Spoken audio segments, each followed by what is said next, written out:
ओम श्री सद्गुरुदेवाय नमः। एक बार नैमिषारण्य जंगल के अंदर 88,000 ऋषियों ने एक सत्र आरंभ किया। तो एक समय सूत जी संध्या वंदना से निवृत्त होकर के आराम करने के लिए बैठे हुए हैं। उस समय सभी ऋषि सूत जी के पास पहुंचते हैं। कहने लगे कि हे महाराज, अब देखिए कलयुग का समय है, हर जगह त्राही त्राही मची हुई है, हर व्यक्ति छीना झपटी में लगा हुआ है, व्रत उपवास का कोई नियम नहीं है, आदमी सत्कर्मों को करने से कतरा रहे हैं। तो ऐसे वातावरण में, ऐसे जीवन में व्यक्ति मोक्ष को कैसे प्राप्त करेंगे। श्री सूत जी कहने लगे कि देखिए ऋषियों, एक समय भूमंडल में चक्कर लगाते हुए नारद मुनि जी बड़े उद्विग्न हो जाते हैं कि भाई व्यक्ति पापाचार में लगे हुए हैं, स्वार्थ में जी रहे हैं, इन सब का कल्याण कैसे हो। तो ऐसा विचार करके श्री नारद जी भगवान का गुणगान करते हुए वैकुंठ लोक में पहुंचते हैं और वहां जाकर के श्री हरि का दर्शन पाते हैं। चतुर्भुज स्वरूप में धारण किए हुए विष्णु जी और नीलकमल हाथ में शंख चक्र गदा पद्म लिए हुए और माता लक्ष्मी जिनकी सेवा कर रही हैं, ऐसे वो श्री हरि विष्णु भगवान नारद जी के सामने प्रकट होते हैं।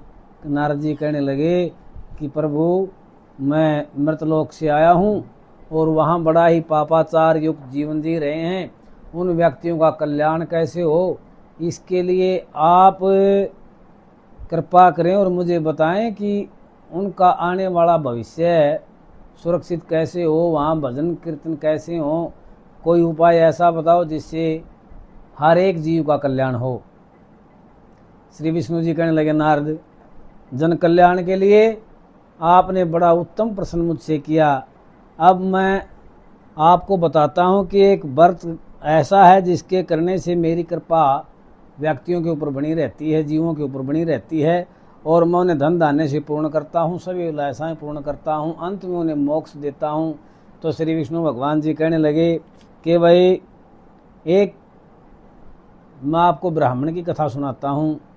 नारद जी बैठे हुए हैं ध्यान मगन और श्री विष्णु भगवान जी कथा करते हैं। हे ऋषियों, वही कथा, वही वार्ता मैं आप लोगों को बताता हूँ। तो कहने लगे श्री विष्णु भगवान के, वह काशी नाम की कोई नगरी और वहाँ सतानंद नाम का कोई ब्राह्मण रहता था। बड़ा गरीब था, भजनानंदी था, भिक्षाटन करके भोजन ग्रहण करता था और परिवार में निर्धनता के कारण, गरीबी के कारण बड़े दुखों को झेल रहा था। परंतु सुबह शाम संध्या वंदन करने वाला, भगवान का भजन करने वाला था। इसलिए श्री सत्यनारायण भगवान जी एक ब्राह्मण का रूप धारण करके उसके पास जाते हैं।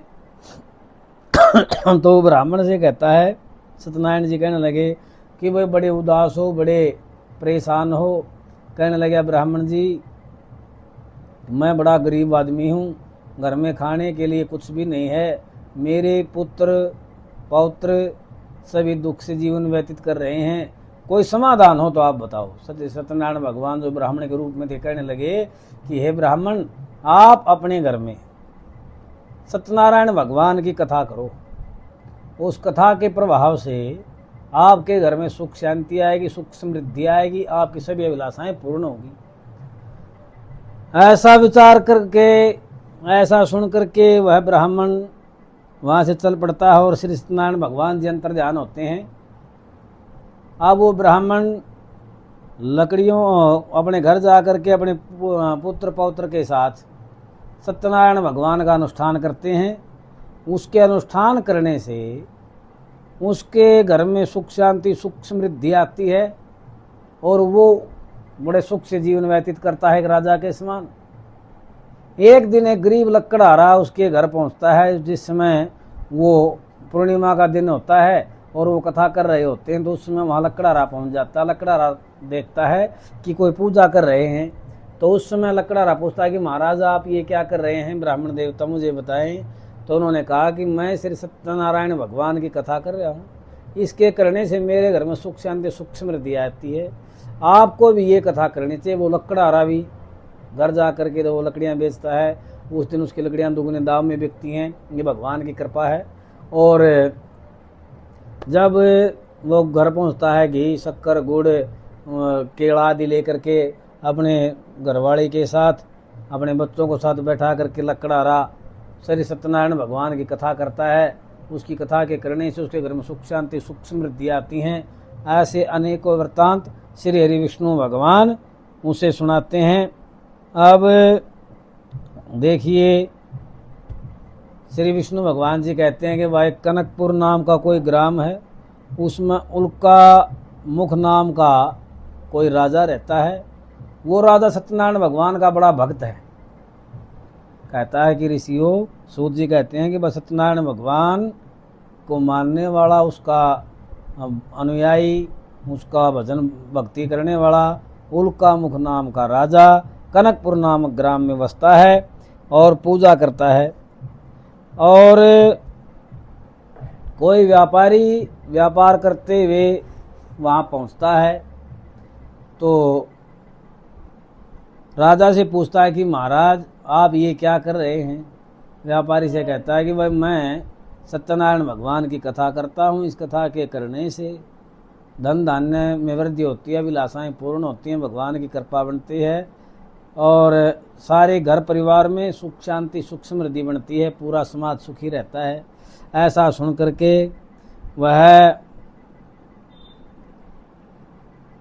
व्यापारी वहाँ से चलता है, मन में संकल्प करता है कि भाई मैं मेरे घर जा कर के अपनी पत्नी के साथ इस व्रत को करूँगा।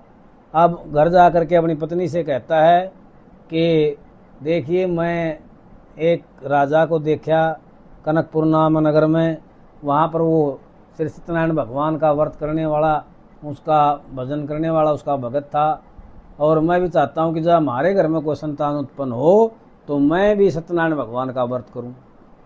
ऐसा संकल्प करता है। समय बीतता चला जाता है और उस की घरवाली जो लीलावती नाम की कलावती नाम की लीलावती नाम की जो स्त्री है, उसको गर्भ रहता है। समय आने पर उसके यहाँ एक पुत्री का जन्म होता है। जब पुत्री का जन्म हुआ तो उसका नाम कलावती रखा गया।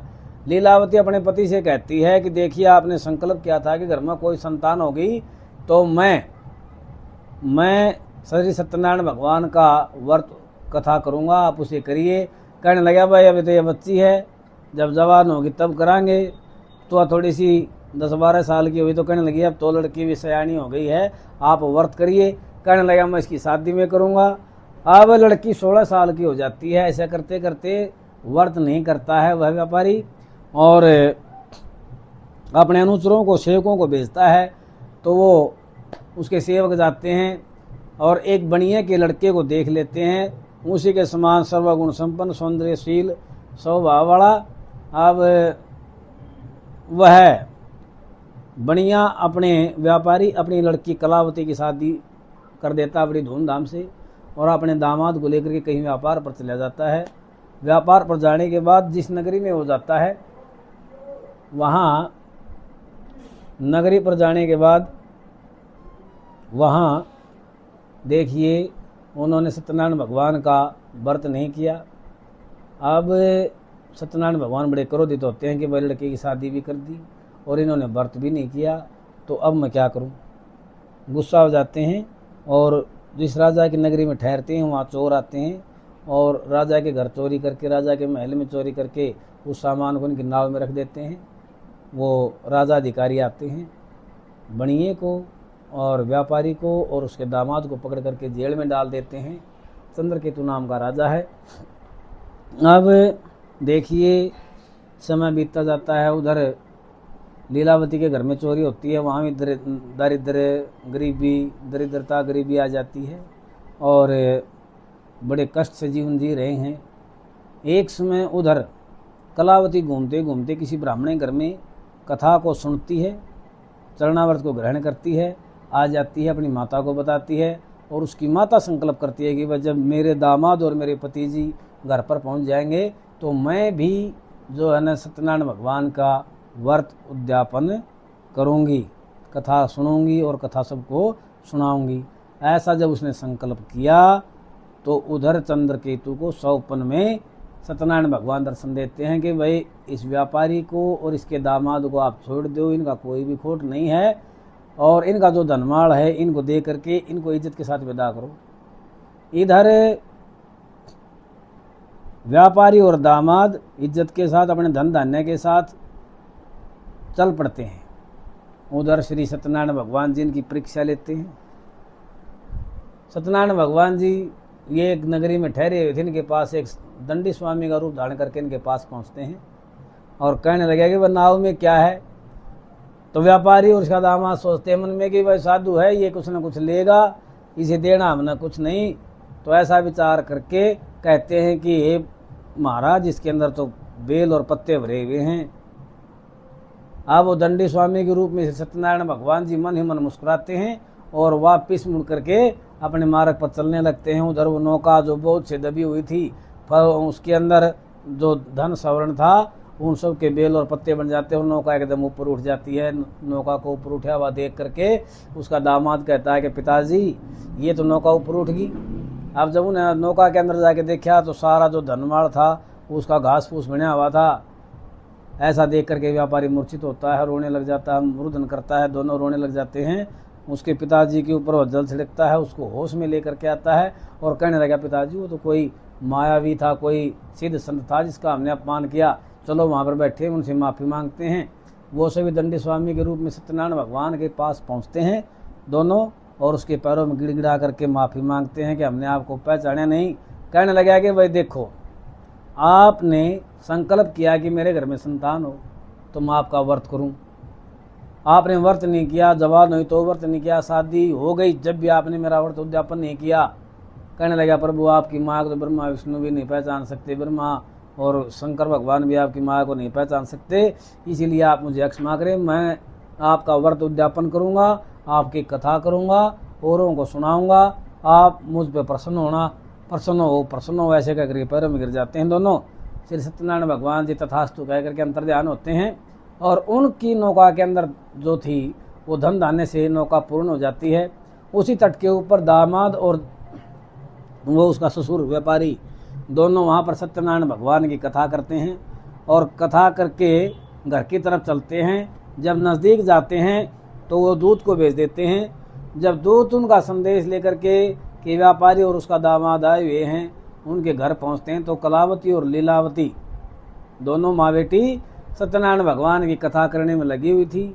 जब पति को और पिताजी को आया हुआ सुना तो वो कलावती अपने पति के दर्शन के लिए दौड़ पड़ती है बिना प्रसाद ग्रहण किए। अब देखिए सत्यनारायण भगवान जी सब कुछ देने वाले हैं और सब भाव से पूजा करने पर प्रसन्न हो जाते हैं, परंतु थोड़ी सी गलती हुई थी कलावती पर कि वो बिना प्रसाद लिए कथा को बीच में छोड़ करके वहाँ से दौड़ पड़ती है। तब श्री सत्यनारायण भगवान क्रोधित होते हैं और क्रोधित होने के कारण धन धान्य समेत और उसके पति के समेत नाव को समुद्र में उस झील के अंदर डुबो देते हैं। अब वो बनिया वो व्यापारी जब कलावती वहाँ पहुँचती है तो दोनों रुदन करने लग जाते हैं कि हमारी नाव भी डूब गई, हमारे दामाद जी भी इसके अंदर थे वो डूब गए हैं। अब व्यापारी कहता है कि बेटी तुमने कुछ गलती की होगी। ऐसा सुनकर के कलावती को ध्यान आता है कि वह कथा चल रही थी और प्रेम के कारण उमाए के कारण तुम वहाँ से उठ करके दौड़ पड़ी, तुमने प्रसाद भी नहीं लिया। कहने लगी पिताजी सत्यनारायण भगवान की वहाँ कथा चल रही थी, मैं और मेरी माता जी कथा कर रही थी, तो उस समय मैं बिना प्रसाद लिए वहाँ से यहाँ आई, इसीलिए मुझे दुख झेलना पड़ा।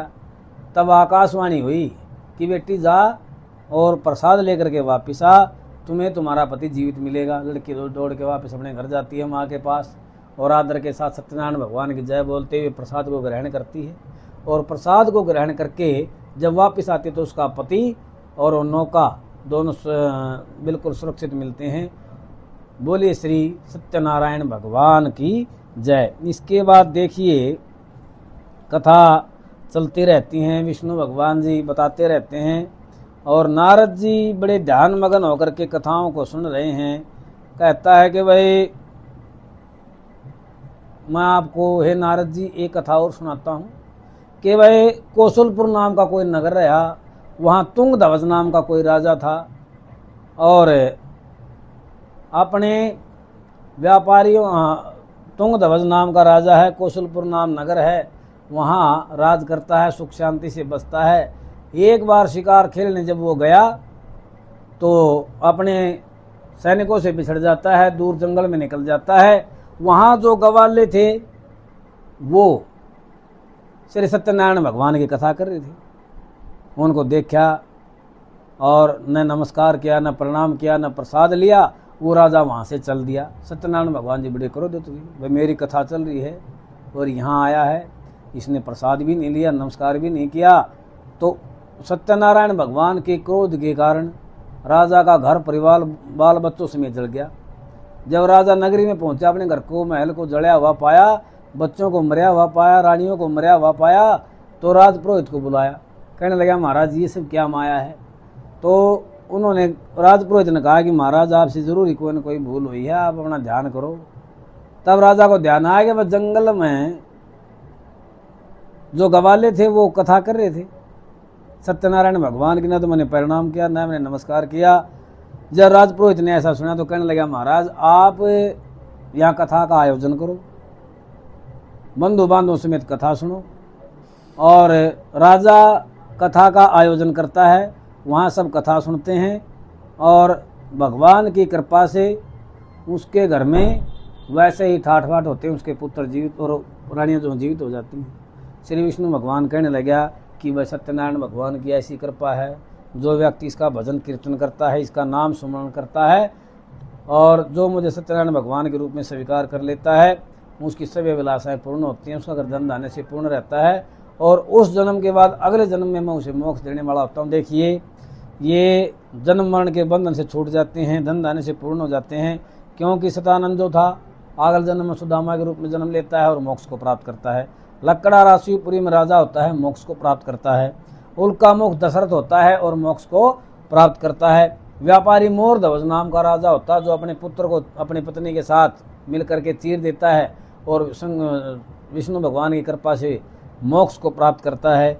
इस प्रकार से तुंगध्वज का जो राजा था, तुंगध्वज नाम का राजा जो था, वो मनु होता है और मोक्ष को प्राप्त करता है। इस प्रकार सत्यनारायण भगवान की कथा करने से, बार बार सुमरण करने से, उसका भजन जप तप करने से परमात्मा उसके सभी चिंताओं को दूर कर देता है, सभी पीड़ाओं को हर लेता है, शारीरिक मानसिक और कायिक पीड़ा को दूर करता है, घर में सुख शांति देता है, सुख समृद्धि देता है, घर में पुत्र पौत्र में वृद्धि होती है और उसे वैकुंठ धाम की प्राप्ति होती है। बोले श्री सत्यनारायण भगवान।